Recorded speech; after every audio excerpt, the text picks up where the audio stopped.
What's going on, everybody? Welcome back to the channel. The monster truck top speed call out is over, and I want to change it up a little bit, so we're going to restore an on-road. I bought probably the cheapest, rattiest HPI rs4, and I want to rebuild this as cheaply as possible on parts I just have laying around. I want to spend nothing because the monster truck call out completely tapped me out. So let's take a look at what I bought, and let's see what it needs. So here it is, the Vin Diesel Special. Check this thing out. There used to be a local guy I knew that had a gold-colored Honda Civic, and it was pretty sweet, but yeah, this thing is right back to the Fast and the Furious days. The body's in decent shape. It's not really cracked up or anything, but somebody got real fancy with the cutting here. Like, hey man, window's cracked. I hope it don't rain on you. And then they cut the cowl out here. That's a little something else. All the Japanese graphics. I mean, this thing looks wild. The back, well, the back window's a little smiling at you. They can cut that out like that. And yeah, that's that. So the body, I don't know if I'm going to use the body. It's all I have right now, so chances are that is what we're going to use. But let's get underneath this thing and see what's missing and how grimy it is. Alright, I'm going to get this lid off. See how bad it is. I paid $70 for this, which I think may have been too much, but I think it has potential. It was local. We'll run it. Okay. Let's take a look. This thing on a level of fuzziness is a solid 6. This thing has all kinds of grime and hair and just nastiness. So let's pull this apart. Let's take a look. It's got all 4 shocks. Everything looks like it's good there. As far as the bottom, this thing is extremely scratched up.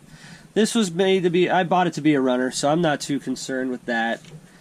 Let's see, this is a 2-speed model. This is an rs4 Evo 3, as far as I've been told and what I can find out.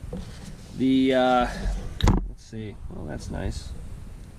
No body clips in the mount, so they just kind of sit there. All 4 axles are there. The electronics trays, this is going to be a problem. The lids are all missing. There is no lids whatsoever. I don't have them.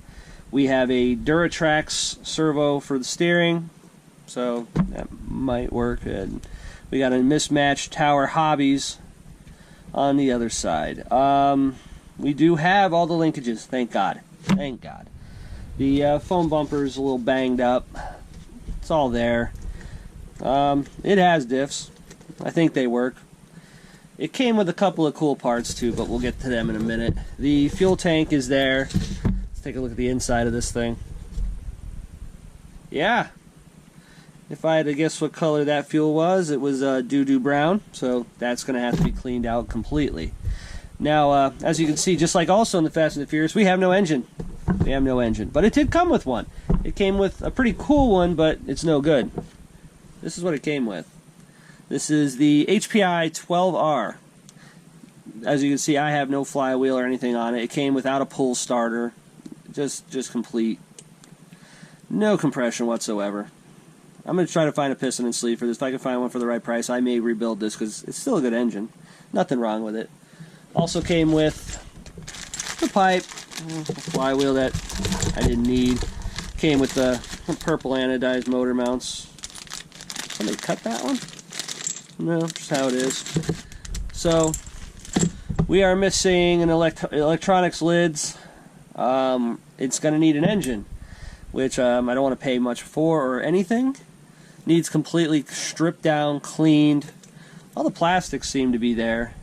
So, I'm going to show you the plan I came up with. I'm on the hunt, going through all my parts bins, and I think I got enough here to actually put this together.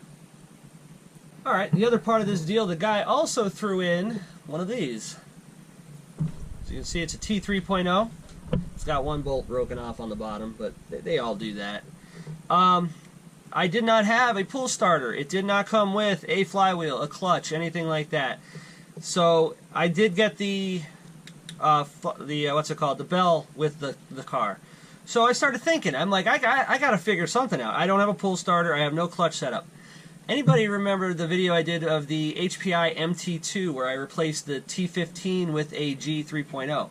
So I had to replace everything on the clutch side of that. The flywheel, I had to put the clutch, the bells, everything, because of the difference, because one has a long crank and one has a short crank. Well, I had all that stuff left over from this one. This was the T15 out of it. So, since the T15 and the T3.0 are both short cranks, I was able to take the flywheel, all the clutch shoes, the bell already from the car, and it had a roto start set up. So that fixed the problem at the pull start. So after everything was said and done, all I did was grab some parts from this engine. Hey, an extra belt. That's cool. Take ones from this engine, and I was able to basically put a whole setup together here. So now I have a T3.0 using a Traxxas air filter, using the bell that came with the car, using the T15 flywheel and clutch setup. And I stole the rotostart from it. The rotostart works no problem. So now I got I believe to be a good engine. We're going to have to fire this up and see. It's got a good amount of pinch. Cooling head's in really nice shape. Carburetor's free. This has no reason not to run other than if it gets hot and there's no pinch. So I'm going to roll the dice with this one, and now we're going to put a T3.0 into this rs4. I believe that's what it should have anyway. So let's get this thing apart, start cleaning it up, and let's see if I can get this thing running today. Alright, well, I got the fuel tank out. This thing is just nasty, even on the outside. I don't even think you get fuel out of this thing, because you can see like it's all just gummed up even on the outlet. So I'm going to throw this in the sink real quick. I'm going to wash the outside, just get the top layer of junk off. Then we're going to get some old nitro fuel that I have. I keep this old Traxxas stuff a buddy gave me. He gave me a couple gallons of this stuff that's just absolutely rancid. I wouldn't run it in anything, but it'll eat this stuff up no problem. So let's get that in, washed up, and I'll get that nitro fuel sitting in there, hopefully break this junk up. I cleaned up pretty good. The Traxxas old spent nitro is no good. It's eating it up. You can see it's starting to eat the bottom. This stuff will turn blacker than hell, and then probably swap it out a couple of times, but it will eat that disgusting nitro goo out of the bottom at least. Just make sure that you take a nice hose, go from top to bottom with it, because if not, it's just going to leak out the bottom. It'll be a complete disaster. You'll have old spent nitro fuel everywhere. So we'll let that sit for a while, do its job. And I solved another problem. As you can see, it came with no wheels, so we had to have some wheels for this thing. So I started searching around, and I found a brand new pair. Got these contact rubber touring car tires. This was from the Tamiya MF-01X project that I did, the top speed run thing for Poor Boys Racing. I'm done with that. I hate that car. So I had these left over, and I switched over to foams, and these are brand new in the bag. So this rs4 is getting a brand new set of skins for the bottom. So on to the rest of it. Let's start to disassemble this so I can get some of this grime off of it, and that's it. Let's just get to it. Alright, there it is. All the screws are taken out. Everything is just absolutely grimy.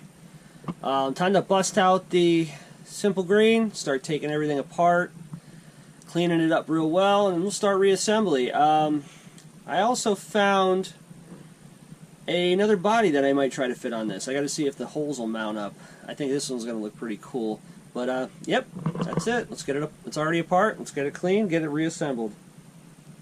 Well, so far so good. The chassis came out pretty clean. The anodizing on the top's not perfect, but it's not terrible. Like I said, the bottom is much, much worse. The two-speed transmission came pretty clean. I don't see any real issues with that. The rear diff is nice, nothing wrong with it. I am going to rebuild the shocks. The shocks seem like they just, the oil in them's probably 20 years old. This thing's been sitting forever. The suspension arms are not broken, no cracks, nothing looks damaged. So far total investment I've had to put in it over cost so far is nothing. So far so good. I did take a look at the gears on the transmission, and they look fine. They're used, but I mean, no teeth are missing. Everything looks good. So far this project's going great. Let's continue. I'm going to get the engine in now, so I can get a good look at everything, and then get the steering on, get the front end cleaned up, get the front end on, and we'll see how everything goes. There it is, check it out. T3.0 mounted in there. We use the bottom mounts that they come with. That's the big difference between the G and the T, is the T has the mounts built into the block, and the mesh is perfect. No problems there whatsoever. So that's going to be a good repair. I'm gonna have to figure out an exhaust mount, I think, because this had some kind of finagled style on there. The shock might be a problem. I don't know if I'll be able to get into that rotor start easily, but I'll figure it out. We'll get it in there. But yeah, so far $0 invested, and it's looking good. Alright, I guess I was able to use the mount for the exhaust that it came with. It had this like stupid looking block thing. I think somebody made that, so we're just gonna pitch that. As far as an exhaust gasket, I did not have that. Got one. Kyosho has one. I have HPI ones too, but the pack wasn't open. This one was, and it fits perfect. So we're going to be using a Kyosho gasket on an HPI engine. Yeah, 97024 part number. Got a couple of extra bolts. It's funny. I pulled these out of a stainless hardware kit for the Red Cat Lightning. It is sad how bad that Red Cat robbed this design as soon as they went under. Red Cat gobbled that right up and produced them, but it's really nice though in one way, because if you ever need parts for one of these, sometimes the Red Cat parts are dirt cheap and people want a fortune for parts for these. So, like fuel tanks are exactly the same. They rip them off 100%, some of your suspension parts, pretty much all of it. That's it. As far as I'm going to go today, she's ready to fire. I'm going to test the glow plug, take it out to the shop, take the Rotostar with me, and we're going to see if this thing's going to fire up for the first time. Not bad for a day's work. I got no money into it other than spare parts laying around. The next step, I'm going to have to spend a few bucks because I am missing some parts like the top of the electronics trays and stuff like that, but we got to test the servos. But other than that, it's cleaned up, back together, and I'll see you out in the shop. Let's fire this thing up. Alright, let's fire this thing up. I got the carb reset to factory settings. This is an easy carb to do. Everything's basically flush. I got the idle gap pretty much right where it needs to be. This is cool. Primer still works. After all these years, that primer still works. Alright, you gotta remember to keep this carb closed. Okay, let's see what it'll do. Okay, we're in there now.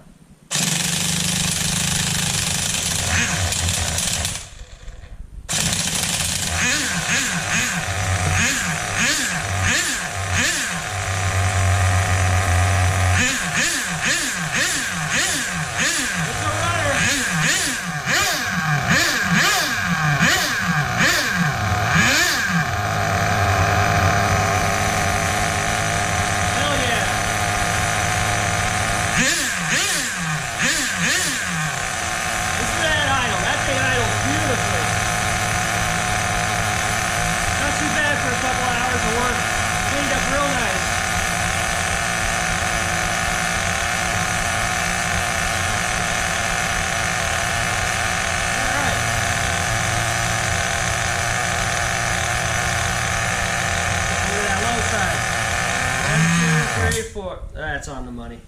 Alright, that's a runner. It's going to be a good car. I got to get an electronics tray for it. We're going to go through the servos on the next round, mount the tires up, and I got a really rad body I want to put on this thing. So if you like what you've seen, like and subscribe. Till next time. Peace.